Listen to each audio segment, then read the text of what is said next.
Okay.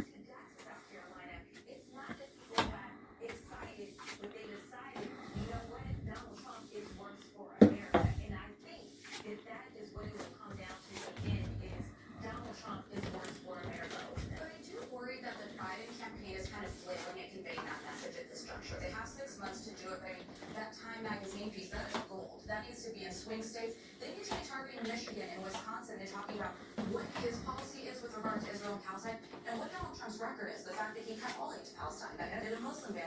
And I don't feel like there's that level of aggressiveness and kind of scene setting and raising the stakes.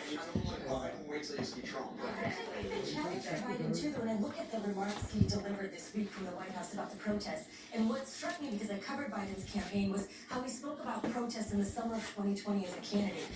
He threaded a very fine needle at that point. This was after the killing of George Floyd. He spoke about there's no place for looting and violence, but also in that speech, he called out the use of excessive use of force by police. One thing that I thought was notable, and I have heard from folks on the progressive left that they were, not seeing in Biden's remarks this week, was no comment about the use of police force, even though, folks have seen these viral videos of professors being slammed to the ground. And I think that this shows how challenging it is for Biden to both speak to the progressive left of his party and the independent moderates, who in the polls seem to be on board with it thus far. But can I ask you how you respond when you hear, like you saw Adams hold up that flyer from one of the protests in Columbia or New York, Death to America, what we've seen, at George Washington University. I mean,